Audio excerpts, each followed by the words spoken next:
Hello दोस्त, कैसे हैं आप। मैं हूं आपका दोस्त आकाश। आज हम इस वीडियो में बात करने वाले हैं कि आप अपने मकानों में होने वाले खर्च को कैसे कम कर सकते हैं और आप एक अच्छा मकान कैसे तैयार करा सकते हैं कम खर्च में। दोस्तों, एक इंजीनियर होने के नाते मुझे यह सब अच्छी तरह पता है और मैं यह समझता हूँ कि मैं यह सब आपको अच्छी तरह बता भी सकता हूँ। दोस्तों, घर बनाना एक इंसान का बहुत बड़ा सपना होता है, लेकिन घर बनाते समय हमें अपने बजट का भी ख्याल रखना पड़ता है। इसलिए आज हम कुछ तरीके जानेंगे जिससे कि आप घर में आने वाली लागत को कैसे कम कर सकते हैं। तो चलिए जानते हैं। नंबर 1, दोस्तों, मेरी नज़र में जो सबसे पहले खर्च आता है जब हम घर की छत यानी कि लेंटर डालते हैं, तो उसके नीचे से स्टेरी थोड़ी सी बाहर आ जाती है या फिर कागज वगैरह या मिट्टी लगी रह जाती है। फिर उसमें बोरी और ईंटें वगैरह लगाई जाती है, लेकिन हम इन्हें तुरंत नहीं निकालते, जिसके कारण बाद में प्लास्टर के समय इसकी सफाई में लेबर का कॉस्ट ज़्यादा पड़ता है और बाद में प्लास्टर में भी मोटा मसाला लगाना पड़ता है, जिस कारण खर्चा बढ़ता है। दोस्तों, आपसे मेरी सलाह यही है कि काम ख़त्म होने के बाद आपको यह चीज़ें निकाल देनी चाहिए, जिससे कि हमारा एक्स्ट्रा खर्चा बच सके। इसी तरह दूसरी गलती जो हम घर बनाते समय करते हैं वो ये है कि जब कॉलम को भरा जाता है तो पहले उसे आधा भरा जाता है और उसके सूखने के बाद उसे ऊपर से भरा जाता है, लेकिन होना इससे बिल्कुल उल्टा चाहिए। हमें दीवार चुनाई कराने से पहले ही कॉलम को पूरा भर लेना चाहिए, क्योंकि कॉलम दोबारा भरने में हमारे लेबर कॉस्ट का खर्चा ज़्यादा पड़ता है।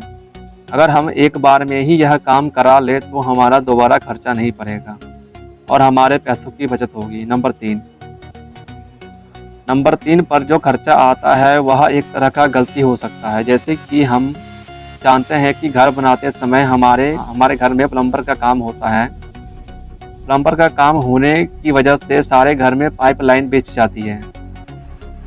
मान लीजिए अगर आपके घर में ड्रिलिंग का काम हो रहा हो और उस ड्रिलिंग की वजह से या किसी और वजह से आपके घर के पाइप में छेद हो गया और आपको पहले पता या नहीं चला, बाद में आप जाकर उस घर में रहने लगे, बाद में यह आपको पता चलता है, तब आपको रिपेयर कराना पड़ेगा और इसकी वजह से आपके टाइल्स के फ्लोर भी खराब होंगे, जिसका रिपेयर का खर्चा भी आपको ज़्यादा कॉस्ट में पड़ जाता है। इससे बचने का एक ही उपाय है कि आप हमेशा टंकी में 24 आवर्स पानी भर कर रखें, ताकि अगर गलती से पाइप में छेद हो भी जाता है तो उस पानी बाहर आ जाए। पानी बाहर आने की वजह से आपको यह पता चल जाएगा कि यहाँ पर कोई प्रॉब्लम हुआ है और आप उसी समय उसे ठीक करा पाएंगे और इससे आप बहुत बड़े खर्चे से भी बच जाएंगे, जो कि आपको बाद में पड़ेगा। नंबर 4, घर बनाने की लागत घटाने का सबसे अच्छा तरीका है कि कच्चे माल की खरीदारी स्थानीय स्तर पर की जाए।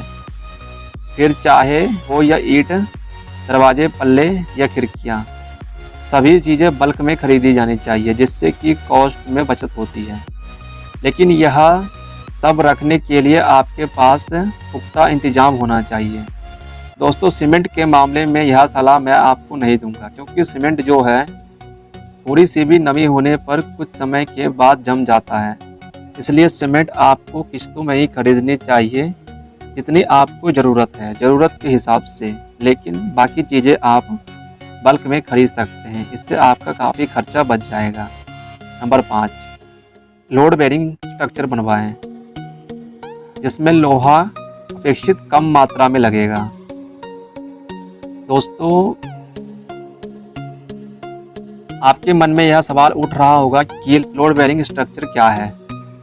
आपकी जानकारी के लिए बता दूं कि लोड बेरिंग स्ट्रक्चर में लोहा काफ़ी कम मात्रा में लगता है, क्योंकि बिल्डिंग का लोड दीवारों से होता हुआ ज़मीन पर आता है। इसकी वजह से लोहा काफ़ी कम मात्रा में लगता है, जिससे आप लोहे में होने वाले खर्च को आप बचा सकते हैं। लेकिन लोड बेयरिंग स्ट्रक्चर को 4 से 5 फ्लोर के ऊपर नहीं बनवा सकते, क्योंकि बिल्डिंग का सारा लोड ज़मीन पर आता है, जिसकी वजह से आपको प्रॉब्लम हो सकता है। तो आप इस चीज़ का ध्यान रखकर ही लोड बेयरिंग स्ट्रक्चर बनवाएं। नंबर 6, दोस्तों आप चाहे तो घर बनवाने में फ्लाई ऐश ईंट का भी उपयोग कर सकते हैं, जो कि मिट्टी के ईंट के मामले में काफ़ी सस्ता पड़ जाता है और इन ईंट या ब्लॉक से बनी दीवारों पे प्लास्टर कराने की भी आवश्यकता नहीं होती।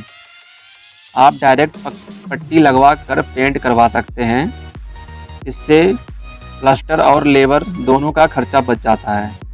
इससे आपके घर में आने वाली लागत काफ़ी कम पड़ेगी और आप इससे लाखों रुपए बचा पाएंगे। नंबर 7, एक अच्छा आर्किटेक्ट ढूंढें जिसके बारे में आपको पहले से पता हो, जिसको आप जानते हो। आप उसके पहले किए हुए कंस्ट्रक्शन साइटों पर जाएं और साइटों के ऑनर से मिलें और आप उस आर्किटेक्ट के बारे में जानकारी लें। जब आप पूरी तरह निश्चित हो जाएं, तभी आप काम उसके हाथ में दें। हाँ, यह सही है कि अच्छे आर्किटेक्ट की सेवाएं लेने में पैसा खर्च होता है, लेकिन कंस्ट्रक्शन कॉस्ट में आपको काफ़ी बचत होगी। अगर आप मेरी माने तो एक अच्छा आर्किटेक्ट उपलब्ध जगह का ज़्यादा से ज़्यादा इस्तेमाल कर सकता है। इससे कॉस्ट में भी बचत होती है। इससे भी आप काफ़ी सारा खर्च अपना बचा सकते हैं। तो दोस्तों आपको यह पता चल गया होगा कि आपको आपके घर बनवाने में किन किन बातों का ध्यान रखना चाहिए। उम्मीद करता हूँ आपको यह वीडियो पसंद आई होगी। आपका अगर कोई सवाल हो तो आप कमेंट बॉक्स में बताएं और वीडियो को लाइक और चैनल को सब्सक्राइब करें।